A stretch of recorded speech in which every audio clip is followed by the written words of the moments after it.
오늘은 왕성 말씀이라는 제목으로 하나님의 말씀을 전하고자 합니다. 하나님의 말씀은 지식이나 정보나 철학이나 사상이나 글자나 문자나 소리가 아니라 하나님의 말씀은 살아있는 생명의 씨앗입니다. 여러분의 마음을 회개를 통해서 옥토밭을 만든 다음에 그 말씀을 심으면 반드시 자라서 열매를 맺게 됩니다. 심고 내버려두면 잡초들이 자라고 옆에 작물들이, 돌밭이, 가시덤불이 양분을 다 빨아먹어서 죽지는 않지만 잘 자라지 못합니다. 그래서 하나님의 말씀은 교제를 통해 성장합니다. 잘 뿌리 내릴 수 있도록 매일 밭에 나가야 하듯이 매일 묵상하고 암송하고, 성경 전체를 외우라는 게 아니라 나에게 주신 말씀은 최소한 하루에 한 번은 외우고 기억하고 묵상하고 실천해야 튼튼하게 크게 잘 자랍니다. 하나님의 말씀은 또 그렇게 잘 자라서 꽃이 피게 됩니다. 흥왕하게 됩니다. 그래서 꽃이 피면 벌과 나비가 날라와 암꽃과 숫꽃에 있는 그 가루들, 그런 것이 서로 섞여서 수정하게 되면서 이제 열매가 맺힐 준비를 하게 되죠. 근데 꽃이 피기 시작할 때 벌과 나비만 날라오는 게 아니라 온갖 벌레들이 다 날라옵니다. 고난벌레, 염려벌레, 유혹벌레가 나타나서 결국 꽃이 핀 그 자리에 열매를 맺지 못하고 거기서 작물들이 많이 죽죠. 그래서 고난벌레, 염려벌레, 유혹벌레들을 다른 말씀들과 성경에 씨앗 형태로 되어 있는 말씀이 있고 그 씨앗의 양분 형태로 되어 있는 말씀이 있어요. 그러니까 다 심는 게 아니에요. 이거 성경 전체를 다 심는 게 아니고 성경에 심을 수 있는 구절은 딱 정해져 있습니다. 그 나머지는 뭐냐면 벌레를 물리치는 구절이고, 그 작물이 잘 자랄 수 있도록 벌레를 물리치는 구절이고, 양분이 되는 구절이고, 믿음을 주는 구절이고, 위로를 하는 구절이고, 용기를 주는 구절들이에요. 그런 건 심는 게 아니고, 그런 것은 이 생명의 말씀이 잘 자랄 수 있도록 함께 도와주는 말씀들이죠. 그래서 하나님의 말씀이 있고 성경에 여러 가지 다른 말씀들도 함께 있는 것이죠. 그래서 나에게 주신 하나님의 말씀을 심고 그 다른 말씀들을 통해서 고난벌레, 염려벌레, 유혹벌레들을 물리치고 꽃이 필 때까지, 수정이 될 때까지 잘 길러내야 됩니다. 여기가 끝이 아니라 드디어 이제는 꽃이 떨어지고 열매가 맺혀져야 됩니다. 그것을 왕성 말씀이라 부르는 것이죠. 열매의 말씀. 식물의 목적은 꽃이 피는 게 아닙니다. 식물의 목적은 열매를 맺는 거예요. 그래서 반드시 꽃을 떨어뜨려야만 열매가 맺을 수가 있습니다. 꽃은 보기에는 좋아요. 너무 아름다워요. 기분도 좋아져요. 근데 먹을 수가 없어요. 영양가가 안 돼요. 그러나 열매는 맛있고 달콤하고 나를 살게 하고 살찌게 하고 영양이 풍부하고 또 나눠주고 다시 심으면 또 열리는 것이죠. 그래서 화려한 꽃으로 인생이 끝나서는 안 되고 반드시 그 꽃이 떨어지고 정말 모든 사람들을 살리는 열매가 될 수 있도록 하나님의 말씀과 함께 동행해야 됩니다. 자, 오늘 본문에 보면 예루살렘 교회 꽃이 확 피었어요. 베드로와 12 사도들을 중심으로 교회가 급성장하기 시작했습니다.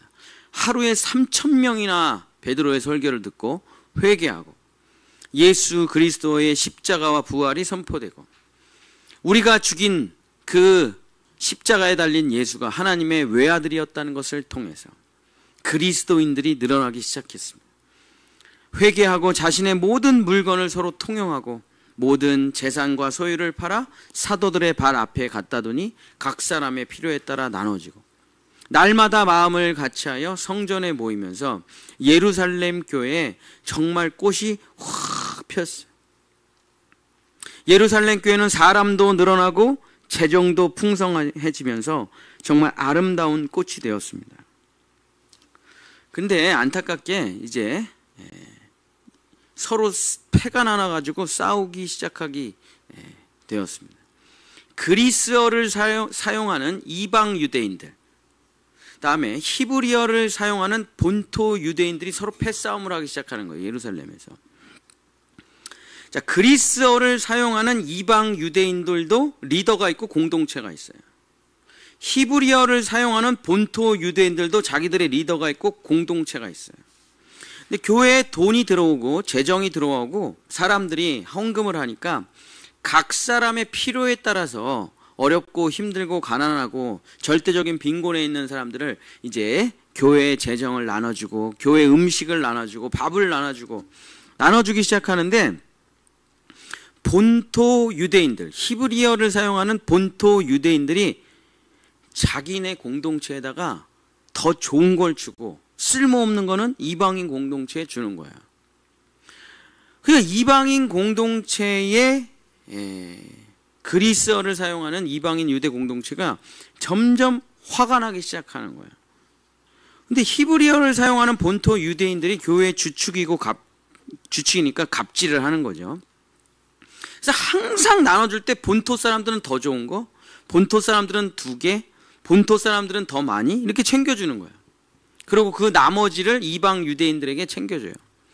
그래서 하다못해 이방 유대인들이 본토 유대인들을 찾아가서 서로 대판 싸우고 서로 넉살 잡고 쌍욕하고 난리가 난 거예요. 예루살렘 교회가. 사도행전 6장 1절입니다. 사도행전 6장 1절. 사도행전 6장 1절. 그때의 제자가 더 많아졌는데 헬라파 유대인들이 자기의 과부들이 매일의 구제에 빠짐으로 히브리파 사람을 원망하니, 그래서 그리스어를 쓰는 유대인들, 이방 유대인들이 히브리파 유대인들을 원망하고 불평하고 싸움이 났어요. 그 과부들 음식 나눠주고 고아들 음식 나눠주고 이런 문제들 때문에 우리 공동체에 더 좋은 거 주시지. 교회가 사람과 재정이 늘어나자 엄청나게 화려한 꽃을 피웠는데 다들 꽃 구경에 심취해서 본질을 순간적으로 잃어버리게 된 겁니다. 여러분, 꽃의 본질은 꽃의 화려함이 아니라 그 화려함이 뭐냐면 벌과 나비를 불러 수정하기 위함이에요. 수정해서 열매를 맺으려고 하는 겁니다. 벌과 나비를 부르기 위해 꽃이 활짝 핀 것이에요. 그래서 꽃이라는 거는, 꽃의 아름다움이라는 건 비본질이에요.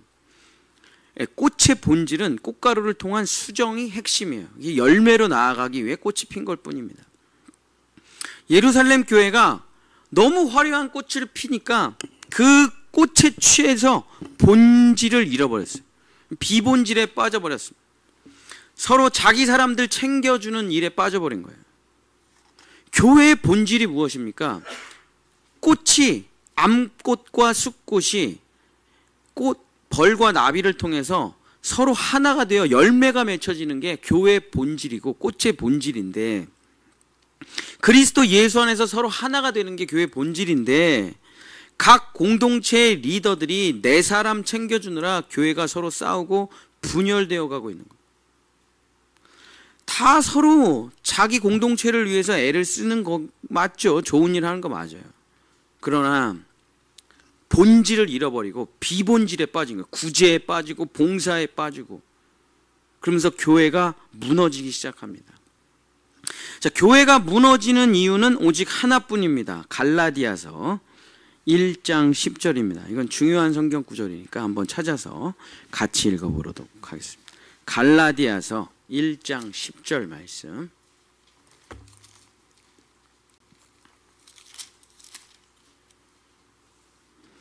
교회가 무너지는 이유는 단 하나죠. 갈라디아서 1장 10절 함께 읽겠습니다.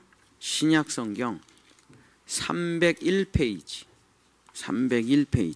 갈라디아서 1장 10절 시작. 이제 내가 사람들에게 좋게 하랴? 하나님께 좋게 하랴? 사람들에게 기쁨을 구하랴? 내가 지금까지 사람들의 기쁨을 구하였다면 그리스도의 종이 아니니라. 사람들을 기쁘게 하려고 하다가 교회가 다 무너져 버리고 말았어요. 사람의 생각이 앞서가기 시작합니다. 사람의 계획이 앞서가기 시작합니다.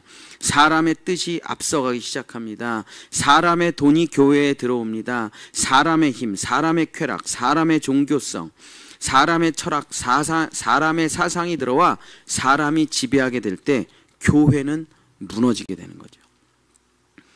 세상은 사람을 위한 곳이 맞아요. 세상은. 그래서 세상은 다 인본주의로 돌아갑니다. 정치, 사람을 위한 거죠. 경제, 사람을 위한 겁니다. 사회, 교육, 문화, 전부 다 사람을 기쁘게 하는 거예요. 그래서 사람이 꽃보다 아름답다. 사람만이 희망이다. 오직 사람, 사람, 사람. 사람이 사는 세상. 이게 세상이에요. 그래서 세상은 사람을 기쁘게 하기 위해서 돌아가요. 그렇게 돌아가는 게 맞죠.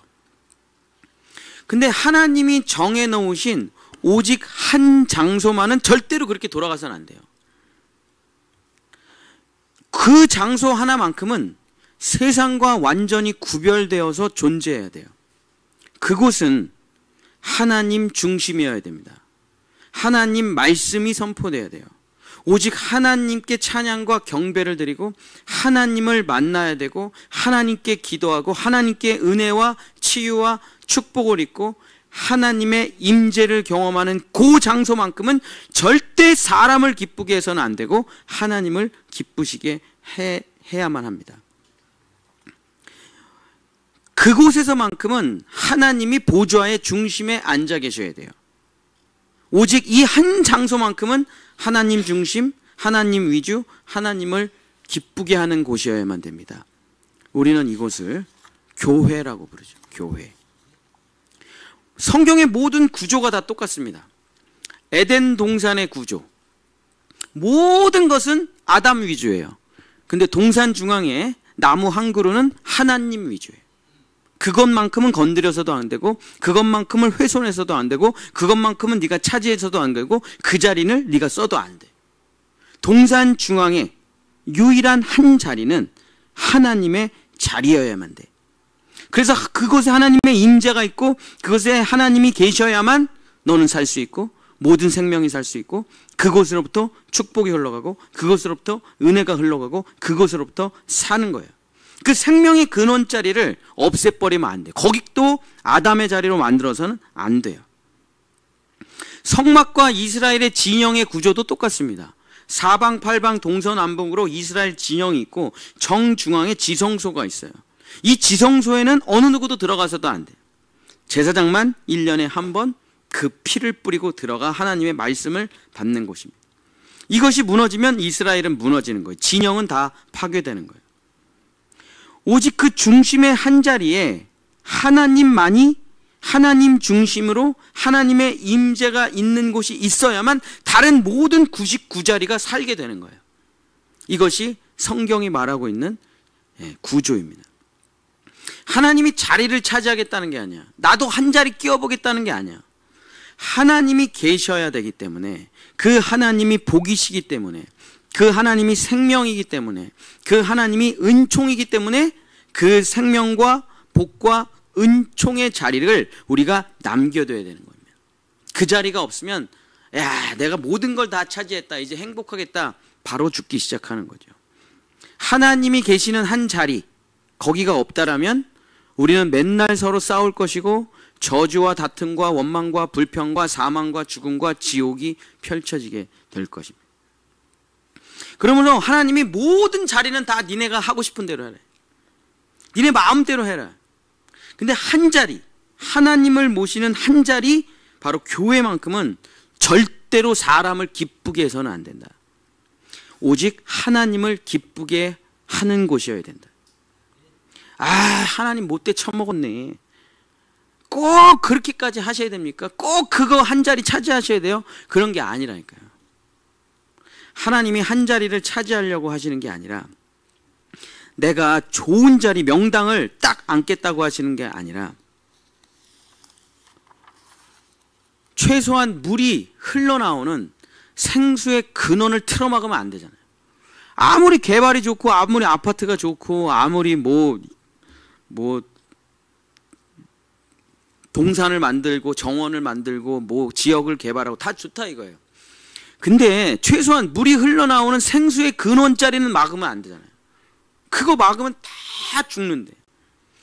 최소한의 숲을, 그린벨트는 가지고 있으면, 절대 농지는 가지고 있어야 맑은 공기를 마시고 살아갈 거 아닙니까? 최소한의 농사 짓는 땅은 있어야 먹고 살 수 있을 거 아니에요. 다 아파트를 지어버리고 다 그냥 동산을 만들어버리면 어떻게 살아요? 어떻게? 생명의 자리, 복의 자리, 은혜의 자리, 하나님 중심의 자리는 반드시 우리 삶의 중간에 한 자리로 있어야 된다. 거기서는 절대 사람을 기쁘게 해서는 안 돼요. 거기서는 절대로 사람을 섬겨서는 안 돼요. 거기서는 절대로 사람 위주로 돌아가서는 안 됩니다. 그럼 거기는 세상이 돼버려요. 하나님의 임재가 거하지를 못해요. 하나님의 자리를 치워버리고 그냥 우리끼리 철학을 나누고 사상을 나누고 지식을 나누고 정보를 나누면 뭐 없는 것은 있겠죠. 감동도 있겠죠. 눈물도 있겠죠. 화려한 콘서트를 할 수도 있고 유명한 강사를 부를 수도 있고 은혜스러운 영상을 볼 수도 있고 축제를 할 수도 있고 지역의 구제를 할 수도 있고 봉사를 할 수도 있지만 거기는 하나님이 안 계셔요. 그냥 동사무소예요. 동사무소.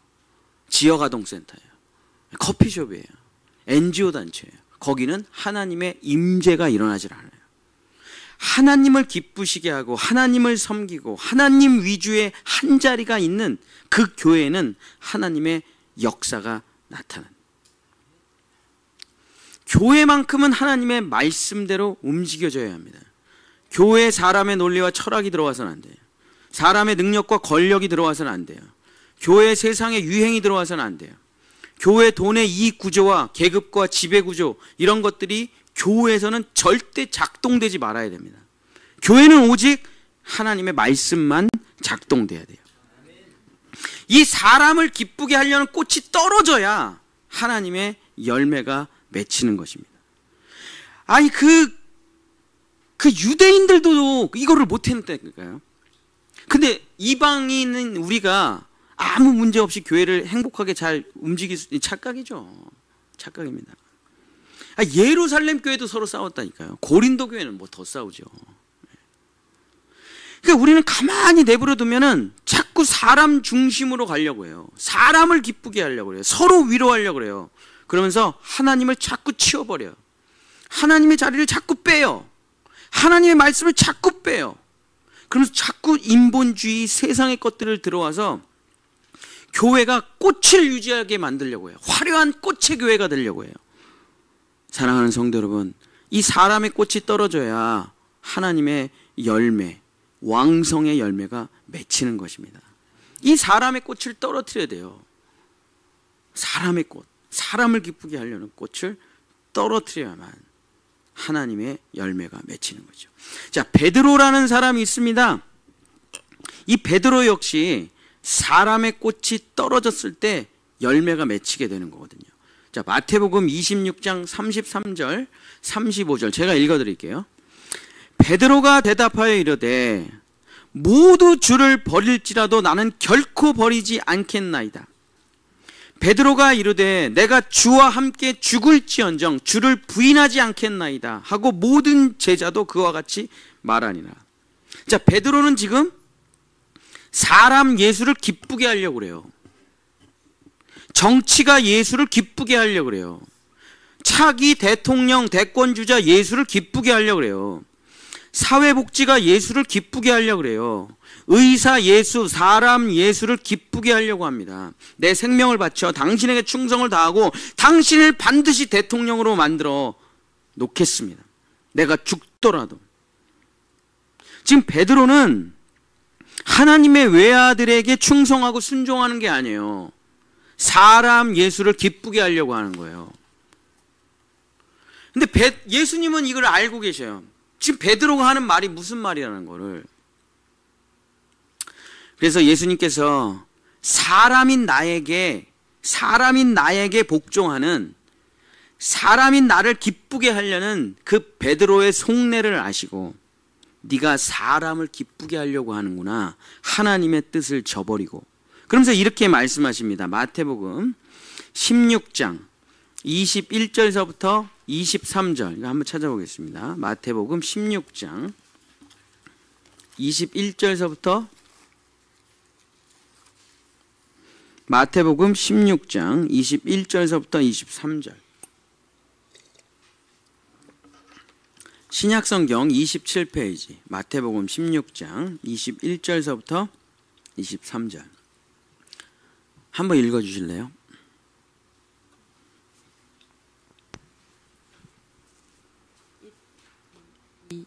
이때로부터 예수 그리스도께서 자기가 예루살렘에 올라가 장로들과 대제사장들과 서기관들에게 많은 고난을 받고 죽임을 당하고 제3일에 살아나야 할 것을 제자들에게 비로소 나타내시니 베드로가 예수를 붙들고 항변하여 이르되 주여 그리 와옵소서. 이 일이 결코 주께 미치지 아니하리이다.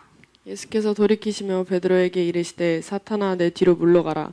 너는 나를 넘어지게 하는 자로다. 내가 하나님의 일을 생각하지 아니하고 도리어 사람의 일을 생각하는도다 하시고. 네.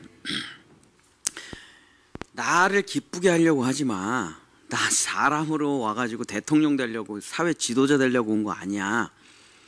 나 하나님의 외아들이야. 내가 해야 될 일을 할 거야. 나 십자가에서 죽을 거야. 그랬더니 베드로가 예수를 붙들고, 이거 히브리어 원문을 보면 넉살을 잡고 화를 내며 경노하며 얘기하는 거예요. 그리 마옵소서.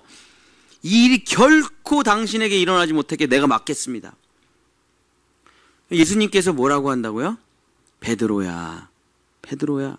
그러고선 사탄아 물러가라. 너는 나를 넘어지게 하는 자로다. 네가 하나님의 일을 생각하지 아니하고 도리어 사람의 일을 생각하는도다. 그러니까 베드로는 지금 자기 생명을 걸겠다는 거예요. 지금 예수님을 기쁘게 하기 위해서, 예수님을 대통령 만들기 위해서 자기 진짜 죽겠다는 거예요. 이런 사람이 어디 있습니까? 근데 예수님께서 너는 사람의 일을 생각하는구나. 하나님의 일은 생각하지 않아. 이렇게 말을 하는 겁니다. 근데 베드로는 이게 무슨 말인지를 몰랐던 거예요. 아니 내가 너를 위해서 다 하겠다는데 무슨 나보고 사탄이라고? 제정신인가? 하나님의 일이란 예수님께서 십자가에 못 박혀 죽는 것이지 예수님이 차기 대통령이 되는 게 아니에요. 베드로는 예수님이 차기 대통령이 되는 거를 만들고 싶다는 겁니다.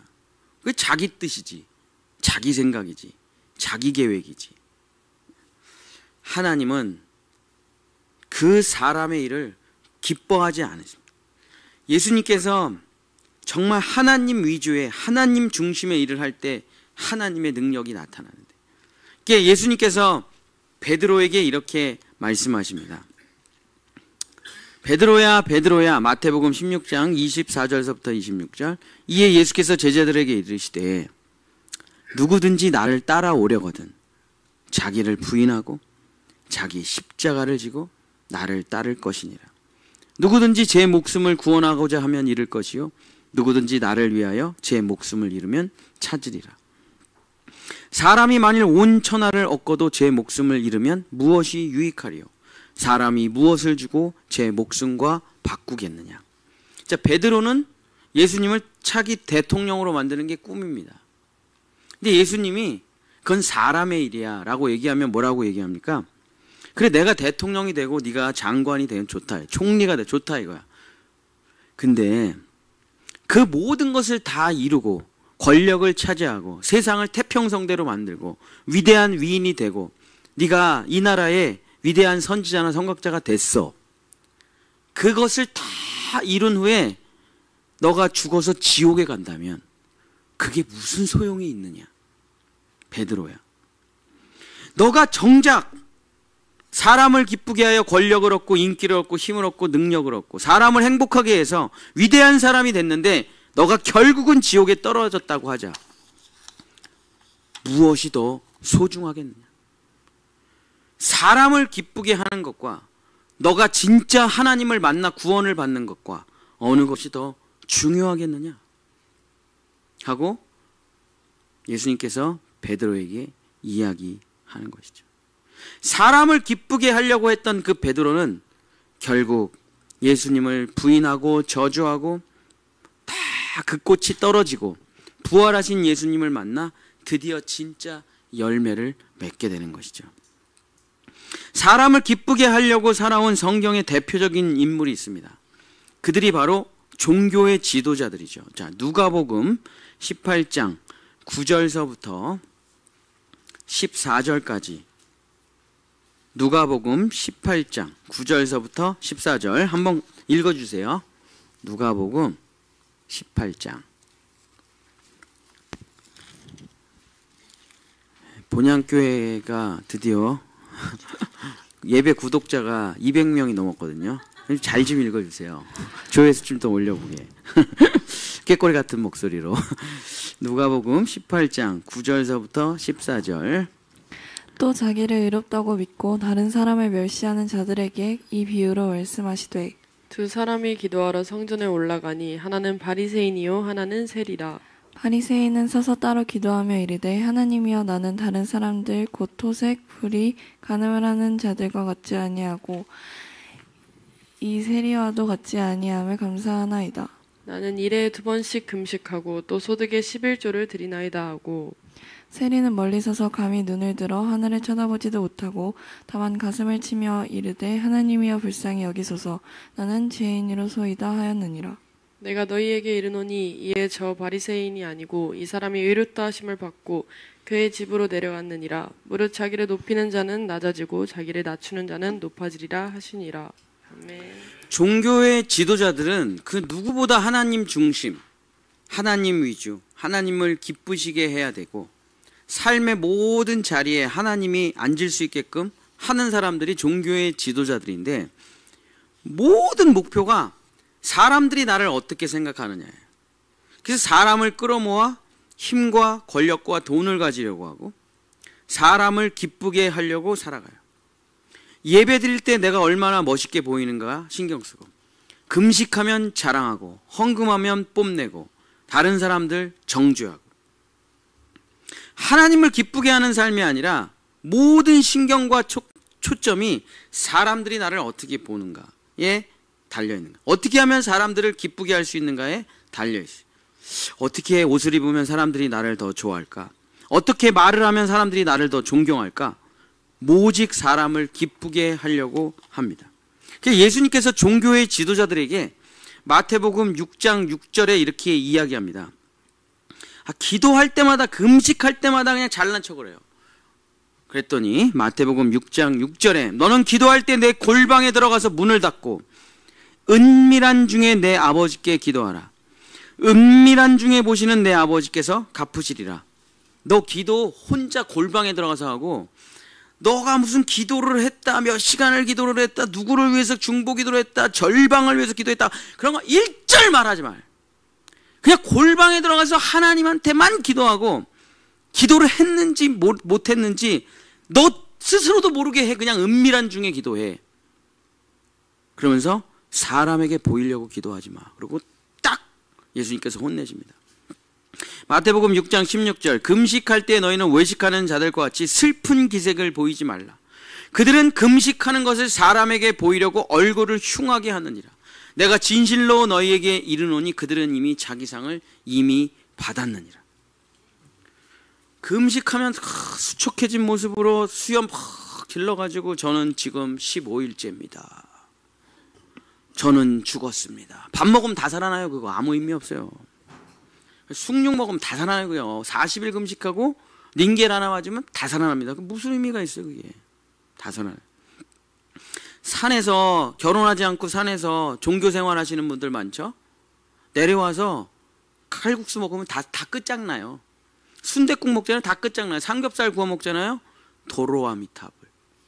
그 수십 년의 헌신과 수고와 묵상과 명상이 도로아미타불이에요. 왜? 맛있거든. 진짜 너무 맛있거든. 금식할 때 사람들에게 잘 보이게 하려고 남루한 옷을 입어요. 수염을 안 잘라요. 초췌한 모습으로 10며칠째입니다. 42일째입니다. 예수님이 뭐라고 합니까? 너 금식할 때 머리에 기름을 바르고 얼굴을 씻어라. 아무도 네가 금식하는 걸 모르게 금식하라. 6장 18절. 이는 금식하는 자로 사람에게 보이지 않고 오직 은밀한 중에 계신 내 아버지께 보이게 하려 함이라. 은밀한 중에 보시는 내 아버지께서 갚으시리라. 계속 예수님이 종교의 지도자들에게 뭐라고 합니까? 은밀한 중에 오직 하나님께만 나아가라. 네가 기도를 하든지 금식을 하든지 헌금을 하든지 11조를 하든지 하나님께 하는 거 아니야? 그 사람에게 잘 보이려고 하는 거야? 사람에게 자랑하려고 하는 거야? 네가 얼마나 헌금하는지, 네가 얼마나 기도하는지, 얼마나 말씀 묵상하는지 사람에게 보이려고 하는 거냐고. 은밀한 중에 하나님께 나아가라. 이게 하나님 중심성이에요. 사람에게 보이려고 하지 말고 은밀한 중에 하나님께 보이려고 하라. 길거리에서 쓰레기를 치운다. 누가 보냐 안 보냐가 무슨 상관이야. 하나님이 날 보고 계신데 쓰레기를 주워야지. 사람에게 기도하지 말고 은밀한 중에 하나님께 기도하고, 사람에게 나아가지 말고 은밀한 중에 하나님께 나아가라. 화려하게 살지 마라. 아름답게 살지 말라. 이쁘게 살지 마라. 사람들에게 보이려고 살지 마라. 그 꽃이 떨어지지 않는 이상 열매가 맺히지 않는다. 이 꽃이 떨어져야 열매가 맺혀요. 지금 방울토마토에 토마토가 쫙 열려가지고 진짜 너무 무거워가지고 너무 많이 열려가지고, 야, 저게 저렇게 많이 열려가지고 저 조그만 줄기 가지고 저 버틸 수가 있나? 그러면서 달려있는데 정말 놀랍게 꽃이 떨어진 그 자리에 방울토마토가 그대로 나타나요. 하나님이 우리에게 주는 메시지가 있지 않겠습니까? 그 화려함의 꽃, 화장의 꽃, 거짓된 꽃, 남에게 잘 보이려는 꽃이 떨어져야 쓰임받아요. 그거 안 떨어지면 하나 쓰임받을 수가 없어요. 아름다운, 그러니까 마치 식당에 있는 되게 이쁜 모형 음식 같아요. 보기에는 되게 아름답고 보기에는 정말 변치 않고 진짜 먹음직스러워. 그거 아무것도 못 먹습니다. 모형이에요. 꽃이 떨어져야 열매가 맺혀지게 되는 것입니다. 그 꽃을 떨어뜨리세요. 그 교만의 꽃, 자랑의 꽃, 내 의의 꽃을 다 떨어뜨려요. 그게 뭡니까? 다 사람들을 기쁘게 하려고 피는 꽃들이에요. 그게 남한테 인기 얻고 싶고, 남한테 존경받고 싶고, 남들한테 칭찬받고 싶고, 그 꽃이 엄청 펴요. 그 속에서. 근데 그게 안 핀다는 건 아니에요. 다 그렇게 신앙생활 하는 거예요. 누구나 다 잘 보이고 싶고, 좀 뽐내고 싶고, 좀 열심히 하고 싶고, 다 그렇게 시작하는 거죠. 그 인간의 본성이죠. 그래갖고 쫙 핍니다. 정말 최정상의 상태에서 막 사람들이, 집사님, 권사님 정말 대단하세요. 어떻게 그렇게 신앙생활 하세요? 근데 그때 이상하게 전도가 안 돼요. 이상하게 치유의 기도가 일어나질 않아요. 이상하게 이 구원의 복음이 가지질 않아요. 사람들은 대단하다 그러는데 나한테. 그래서 막 내 간증을 하고 막 내 이야기를 하면 사람들은 너 대단하다 하지만 그게 얘한테 전달이 안 돼요. 내가 겪은 일을 얘한테도 주고 싶은데 안 된다니까. 그게 꽃이 떨어져야 열매가 맺히고, 그 열매를 줄 때 그 사람도 구원을 받게 되는. 나라는 게 살아있는 이상, 나라는 꽃이 살아있는 이상, 사람들을 기쁘게 하려고 있는 그 꽃이 살아있는 이상 하나님의 열매는 맺히지 않습니다. 사람 중심으로 살아가기 때문에, 사람을 기쁘게 하려고 살아가기 때문에. 여러분 한번 스스로에게 한번 질문해 보십시오. 제가 제 후배들, 개척하는 후배들한테 제일 많이 하는 얘기가 이거거든요. 형님, 개척을 했는데 어떻게 하면 됩니까? 제가 항상 똑같은 얘기를 해요. 그냥 가만히 앉아서 교회를 부흥시키려고 하지 말고, 사람 끌어모으려고 하지 말고, 유명한 사람 되려고 하지 말고 유튜버 하지 말고 나가서 전도도 하지 말고 가만히 앉아서 이 생각만 해봐. 내가 예수님을 기쁘게 할 수 있는 일은 무엇일까? 그리고 그게 딱 떠오르면은 그 일을 해. 그냥 그거 하나만 해. 다른 건 아무것도 하지 마. 그러면 교회가 하나 둘씩 너의 열매를 먹으려고 사람들이 오게 돼. 여러분 한번 스스로에게 질문해 보십시오. 제가 후배들한테 하는 질문. 여러분 아무도 모르게 예수님을 위해서 하는 일이 무엇이 있습니까? 여러분 은밀하게 예수님을 위해서 하시는 일이 무엇이 있습니까? 오른손이 하는 것을 왼손이 모르게 하는, 예수님을 위해서 하는, 내 자신조차 모르게 하나님의 영광을 위해서, 오직 하나님만을 기쁘게 하기 위해서, 오직 하나님 한 분만을 위해서 여러분 무엇을 하고 계십니까? 그게 없잖아요? 그럼 여러분은 예수님 자리가 없는 거예요. 내 삶에 예수님 자리가 없는 거예요. 내가 예수님 아는 거고 내가 예수님을 따라하고 흉내내려고 하는 거지만 진짜 열매가 안 나타나서 전도가 안 된다니까요. 생명이 안전해져요. 하나님의 역사가 나타나질 않아요. 하나님의 임재가, 내가 무슨 얘기를 할 때 하나님의 임재가 나타나서 전도가 돼야 되는데, 내가 기도를 할 때 하나님의 임재가 나타나서 치유가 나타나야 되는데, 내가 복음을 전할 때 정말 사람들이 거듭나야 되는데 안 나타난다니까요. 평생에도 안 나타나요. 나는 왜 이렇게 역사가 없지? 왜 저런 사람들하고 난 다르지? 사람을 기쁘게 하려고 하는 모든 일에는 하나님의 역사는 나타나지 않아요. 사람을 기쁘게 하는 일에는 뭐가 있냐면 거기에도 위로가 있고 서로가 서로 칭찬을 하는 것이 있어요. 어우 감사합니다. 아우 고맙습니다. 어우 진짜 당신 덕분에 제가 이렇게 살게 됐습니다. 그러면 뭐라고 합니까? 너희는 이미 상을 다 받았다. 하나님은 줄 상이 없어요. 자기들끼리 서로 다 상을 받았어요. 여기서 도와주고 저기서 감사하다고 인사했는데 하나님이 무슨 상을 주셔요? 이미 너희는 상을 다 받았어. 내가 누군가에게 빈대떡을 붙여주고 그 사람이 나한테 너무 고맙다고 얘기했으면 끝난 거예요. 하나님은 주실 상이 없어요.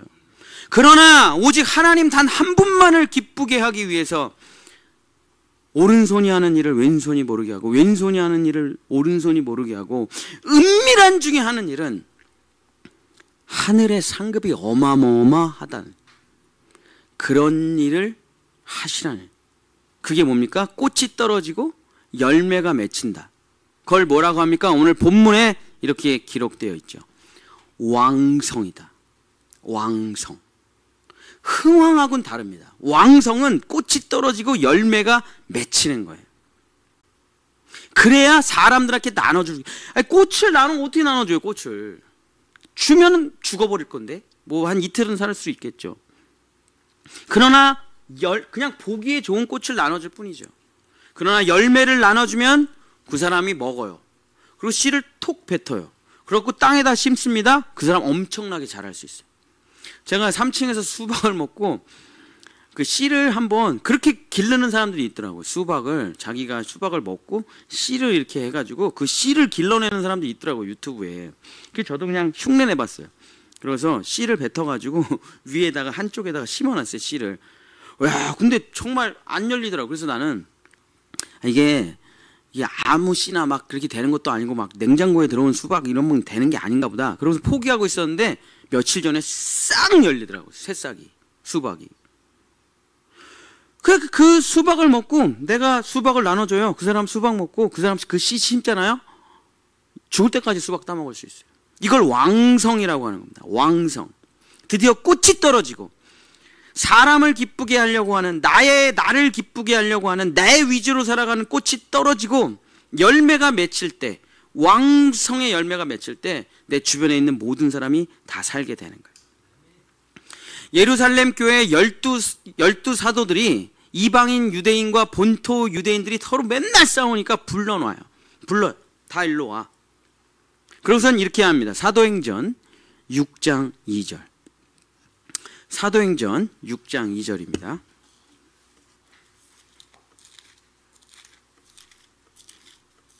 사도행전 6장 2절 196페이지. 사도행전 6장 2절 우리 한번 읽어주세요. 사도행전 6장 2절 196페이지. 12 사도가 모든 제자를 불러 이르되 우리가 하나님의 말씀을 제쳐놓고 접대를 일삼는 것이 마땅하지 아니하니. 그러면서 이방인 유대인과 본토 유대인들을 다 불러줍니다. 지도자들과 리더들을 다 불러요. 그리고 이렇게 해요. 여기 뭐 하는데요? 여기 교회죠. 그래? 맞아. 교회 뭐 하는 곳이야? 그러고서 접대하는 곳이야? 구제하는 곳이야? 봉사하는 곳이야? 아니요. 하나님의 말씀을 제쳐놓고 접대를 일삼는 것이 마땅하지 않다. 사람을 기쁘게 하려고 하는 거 이제 그만 둬. 접대를 위해서 교회가 존재하는 게 아니야. 돌봄을 위해서 교회가 존재하는 게 아니야. 봉사를 위해서 교회가 존재하는 게 아니야. 구제를 위해서 교회가 존재하는 거 아니야. 이런 일들은 사회적인 기관들이 하게 두어. 필요하면 거기다 헌금하면 되잖아. 그렇잖아요. 요양원이 있죠. NGO 단체 있죠. 뭐 저희 교회도 컴패션도 하고 굿네이버스도 하고 다 합니다. 근데 내가 하는 건 아니에요. 그 사람들이 하게 우리가 뒤에서 도와주는 거죠. 우리는 그 사람들이 전문가고 그 사람들은 대학을 졸업했고 그 사람들은 학사고 그 사람들은 평생 그런 일만 했어. 우리가 돈을 도와줍니다. 그 사람들이 알아서 잘해요. 이번에도 방학 때 아이들 학교에서 밥을 못 먹는 아이들이 많대요. 여기 이 분당에도. 그래갖고 목사님이 좀 조사를 해달래요. 방학 동안에 학교에서 밥을 못 먹는 아이들이 있을 수 있다. 그런 아이들을 좀 찾아서 한 교회당 5가정씩 신청하라. 그래서 제가 신청했습니다. 그런 전문가들이 있어요. 기업에서 후원을 받고 도시락을 만들고 배달을 해주고 전문가들이 프로예요. 근데 거기가 잘하는데 교회가 뭐하러 그걸 또 해요? 교회는 NGO 단체가 아닙니다. 교회는 복지센터가 아니에요. 교회는 동사무소가 아니에요. 하나님의 말씀을 제쳐놓고 접대를 일삼는 것이 마땅하지 않다. 그러고선 이렇게 말을 합니다. 사도행전 6장 4절 한번 같이 읽겠습니다. 사도행전 6장 4절 시작. 우리는 오로지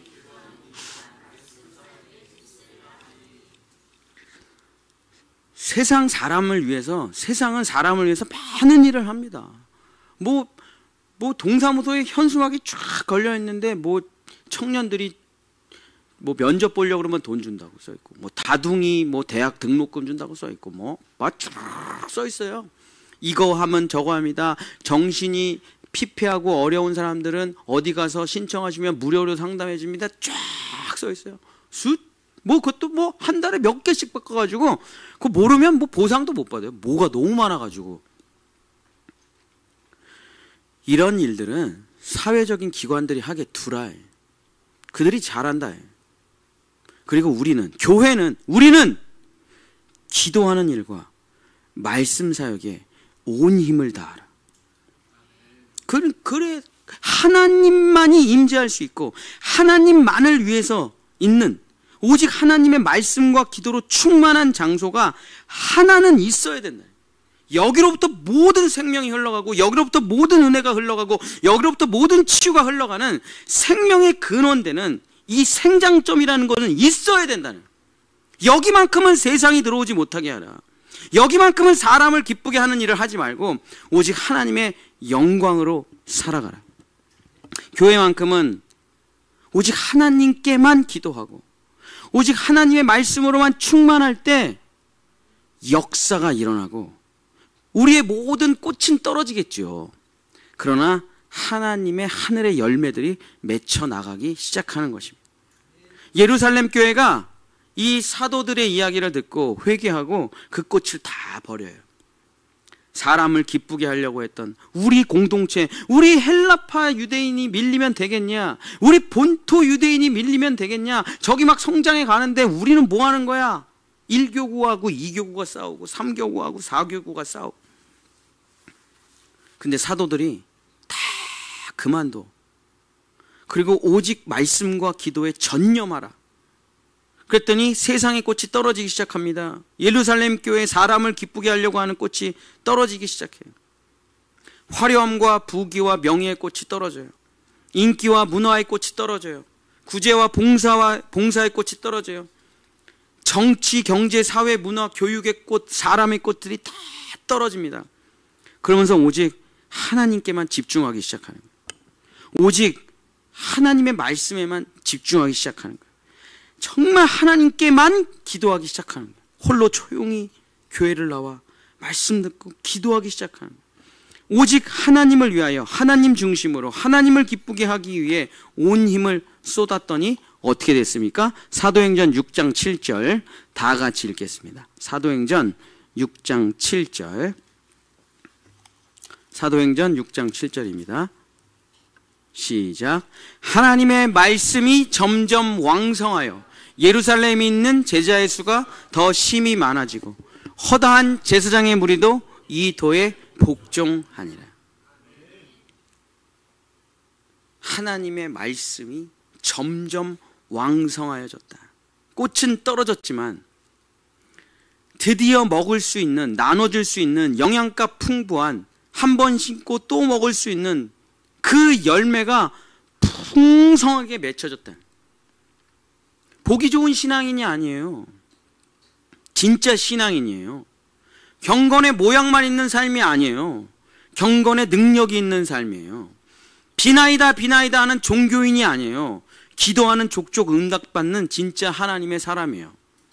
진짜 병을 고쳐요. 진짜 전도를 해요. 진짜 복음을 전해요.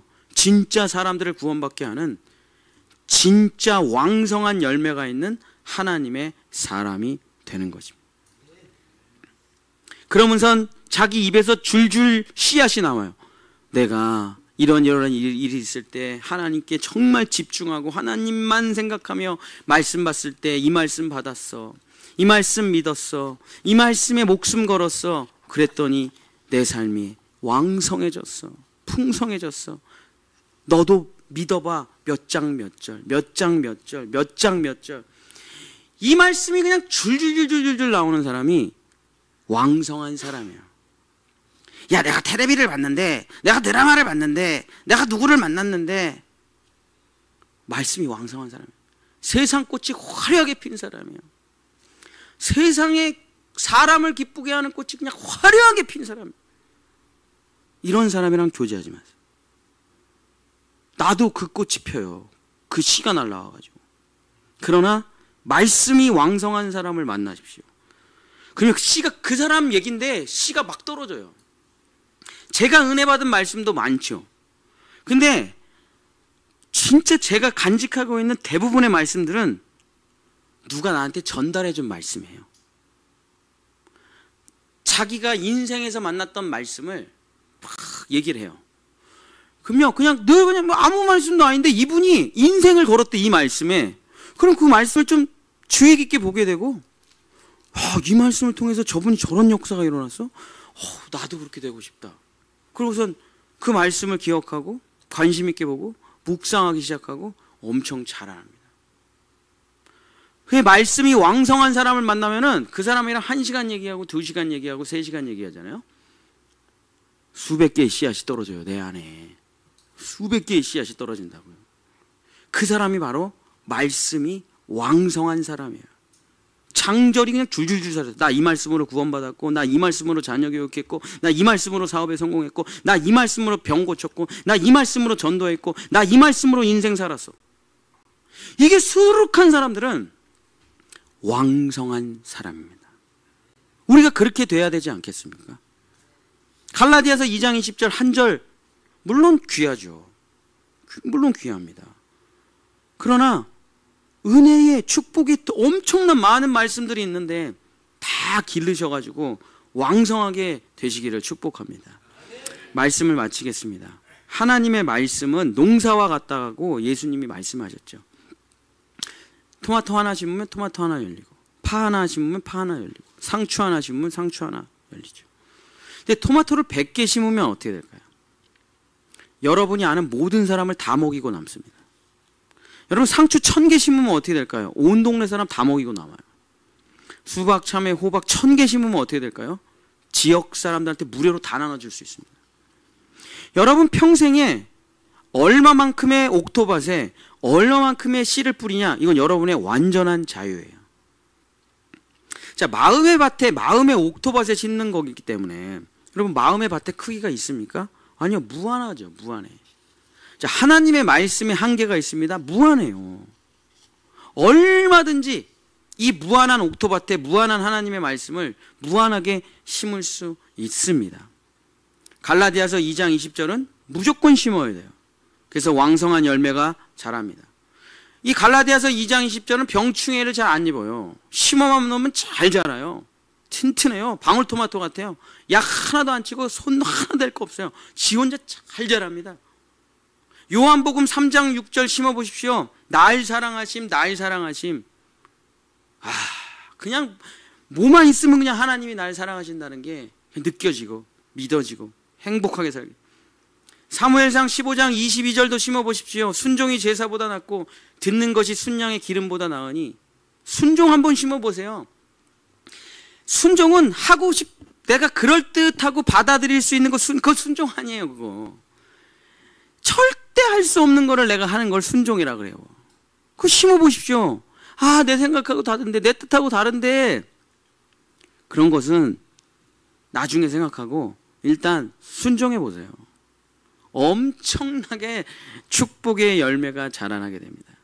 가장 기르기 힘들고 병충해 오면 금방 죽고 정말 벌레들이 엄청 꼬이는 정말 기르기 어려운 고린도전서 13장. 이 진짜 어려워요. 이건 진짜 테크닉이 많이 필요하고 정말 너무 많이 난처럼 길러야 돼. 난 매일 칙칙칙 뿌리고 걸레로 착착 닦잖아요. 난 기르는 사람들. 야, 이게 물 조금만 줘도 죽고 물을 덜 줘도 죽고 햇빛에도 죽고 너무 뜨거워도 죽고 차가워도 죽고 진짜 기르기 어려운 장이 고린도전서 13장이에요. 사랑은 오래 참고 사랑은 온유하며 시기하지 아니하며 사랑은 자랑하지 아니하며 교만하지 아니하며. 이거 심고 오래 못 참잖아요. 금방 죽어요. 온유하지 못하잖아요. 화내잖아요. 금방 죽어요. 자랑하잖아요. 금방 죽어요. 이게 진짜 기르기가 어려워요. 무례히 행하지 아니하고 자기의 유익을 구하지 아니하고 성내지 아니하고 악한 것을 생각하지 아니하고 불의를 기뻐하지 아니하고 진리와 함께 기뻐하고 모든 것을 참으며 모든 것을 믿으며 모든 것을 바라며 모든 것을 견디느니라. 진짜 어려워요. 저도 얼마나 많이 실패하는지. 고린도전서 13장. 하나님 언제까지 참아요? 될 때까지. 언제까지 온유해요? 될 때까지. 꽃이 피고 열매가 맺힐 때까지. 모든 것을 참으며 모든 것을 믿으며 모든 것을 바라며 모든 것을 견디. 그러나 이 고린도전서 13장이 놀라운 게 뭐냐, 잘 키워가지고 열매가 맺히면 그거보다 더 맛있는 열매가 없어요. 다른 열매는 게임이 안 돼요. 이 사랑 열매라는 건 먹잖아요. 그 다음에는 다른 어떤 것을 못 먹어요.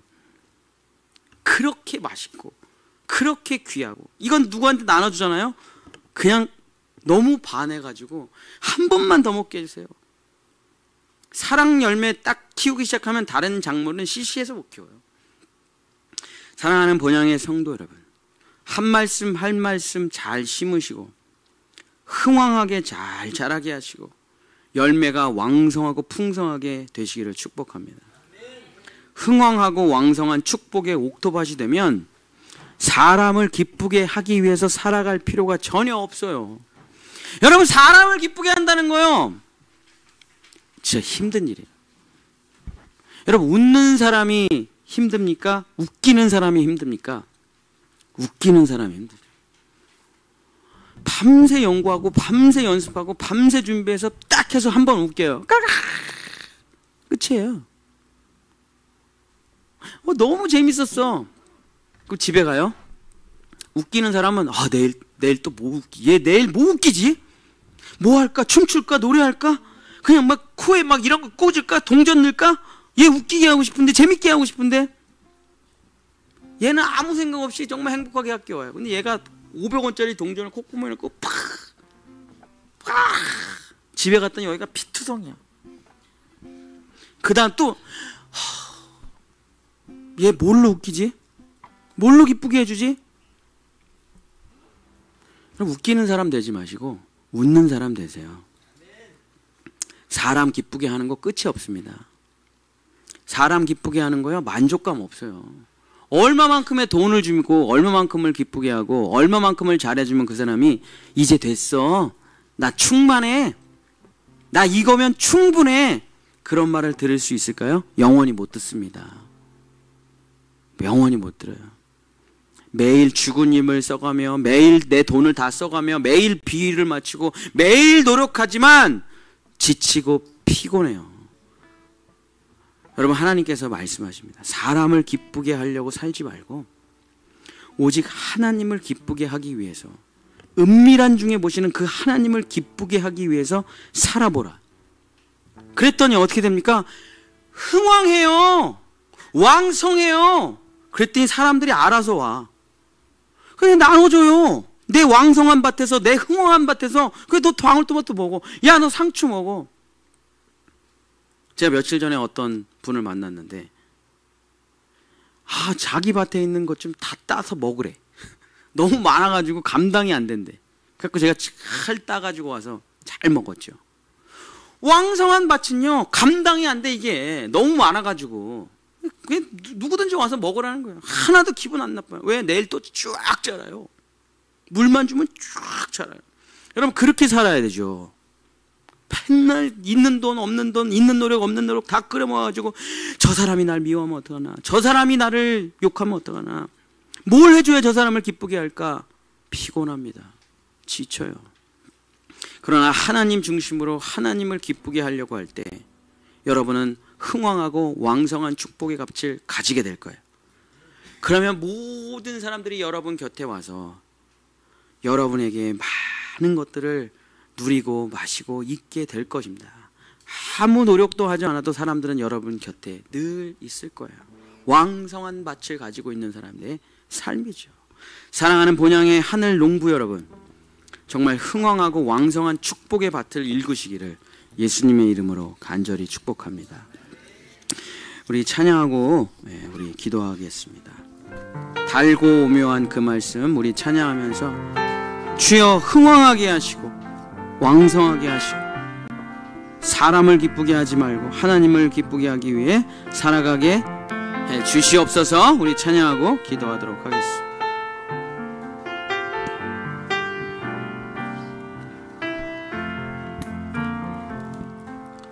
달고 묘한 그 말씀, 생명의 말씀은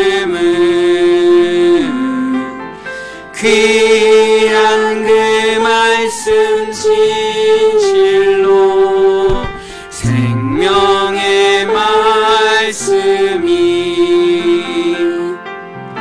나의 길과 믿음 밝히 보여주니 아름답고 귀한 말씀 생명샘이로다.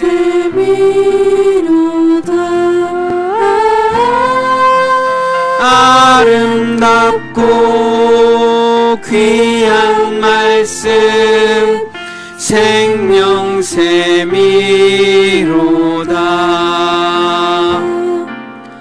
귀한 주님의 말씀은 내 노래 되도다. 모든 사람을 살리는 생명의 말씀은 값도 없이 받아 생명길을 가니 아름답고 귀한 말 말씀 생명샘이로다.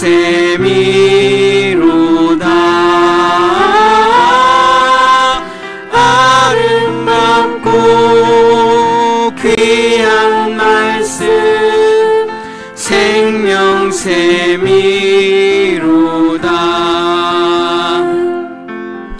널리 울리어 퍼지는 생명의 말씀은 마음의 용서와 평안을 골고루 주나니 다만 예수 말씀 듣고 복을 받네. 아름답고 귀한 말씀 생명샘이로다. 아름답고 귀한 말씀 생명샘이로다. 우리 주여 한번 부르짖고 함께 기도하기를 원합니다. 주님, 사람을 기쁘게 하는 화려한 꽃만 피고 열매가 없는 인생 되지 말고 그 꽃이 다 떨어지고 모든 사람을 살리는 풍성하고 왕성하고 흥황한 열매의 인생 되게 주여 도와 주시옵소서. 우리 주여 한번 부르짖고 기도하겠습니다. 주여, 화려한 꽃은 먹을 게 없습니다. 보기에는 좋지만 먹을 수가 없습니다. 그러나 열매는 맛이 있습니다. 달콤합니다. 시원합니다. 영양이 됩니다. 나눠줄 수 있습니다. 살릴 수 있습니다. 그리고 그 사람도 그 씨앗을 심어 풍성하게 자라게 할 수 있습니다. 주님, 꽃의 인생이 되지 말고 열매 맺는 인생이 되게 주님 도와주시옵소서. 꽃이 떨어진 그 자리에서 열매가 맺히는 것입니다. 교만의 꽃이 떨어진 그 자리에서 겸손의 꽃이 열리고, 자기 의의 꽃이 떨어진 그 자리에서 하나님의 공의의 꽃이 열리고, 주여, 자기 자랑의 꽃이 떨어진 그 자리에서 예수 그리스도의 십자가의 자랑의 꽃이 열리며, 주여, 나라는 꽃이 떨어진 그 자리에 예수 그리스도라는 내 안에 살아계시는 생명의 열매가 맺혀지는 것입니다. 꽃을 계속 풍성히 키우는 사람은 보기에는 아름답지만 먹을 게 없습니다. 쓸모가 없습니다. 꽃을 아름답게만 키우는 사람은 사람들을 불러 모으지만 나눠줄 게 없습니다. 그러나 열매가 풍성한 왕성한 밭의 성도들은 다 가져가라. 내일이면 또 자랄 텐데 뭐. 다 갖다 먹어라. 내일이면 더 풍성하게 자랄 텐데 뭐. 감당이 안 된다. 넘쳐 흐른다. 모든 사람이 먹고 마시고 누리라. 나의 밭에서 살아라. 힘을 내라. 먹고 일어나 하나님의 일을 감당하는 사람이 되라. 그런 왕성한 밭이 될 수 있도록, 열매 맺는 밭이 될 수 있도록 우리 본향의 성도들을 도와주시옵소서. 인도하여 주시옵소서. 오늘 이 시간 꽃이 떨어지게 하소서. 자기 의의 꽃이 떨어지게 하소서. 교만의 꽃이 떨어지고, 자기 생각의 꽃이 다 떨어지고, 그 자리에서 그 하나님의 말씀들이 왕성한 열매가 맺혀져. 주님 감사합니다. 주님 감사합니다. 꽃보다 더 맛있는 열매의 삶으로 나를 인도해 주셔서 감사. 이제 내 평생에 나누고 섬기며 살아가는 사람이 되게 해주시옵소서. 찬양하고 경배하는 우리 본향의 성도들 될 수 있도록 주님 도와 주시옵소서. 주님, 씨앗을 심고 길러 꽃을 피웠습니다. 그리고 이제 꽃을 떨어뜨리고 하나님의 열매를 맺기를 원합니다. 그 열매를 자녀들에게 나누어주고 우리 이웃들에게 나눠줘 풍성한 하나님의 열매들로 사람을 살리고 하나님의 나라를 이루어가는 우리 본향의 성도들이 하늘의 농부들이 되기를 원합니다. 주여, 잡초밭에 넘어지지 말고 비바람에 쓰러지지 말고 마지막 풍성한 열매를 맺힐 때까지 잘 길러내는 우리 성도들 될 수 있도록 주여, 때마다 이른 비를 내려주시고 철마다 늦은 비를 내려주시고 따뜻한 태양빛과 땅의 양분들과 산들바람을 불러주셨어. 우리가 기르는 것 같지만 하나님께서 길러주심을 믿고 나아가는 우리 본향의 성도들 돼서 이제는 열매 맺는 성도들 될 수 있도록 왕성한 성도들 될 수 있도록 축복하여 주시옵소서. 이제는 우리 주 예수 그리스도의 십자가의 보혈의 은혜와 우리를 길러주시는 하나님의 만극하신 사랑하심과 오늘도 우리에게 이른 비와 늦은 비와 양분을 제공해 주시는 성령 하나님의 은총이 하나님의 왕성한 밭이 되기를 원하는 우리 본향의 모든 성도들과 자녀들과 그 후손들과 그들의 삶과 일터와 직장 위에 하나님의 축복이 함께 하시기를 간절히 축원하옵나이다. 아멘.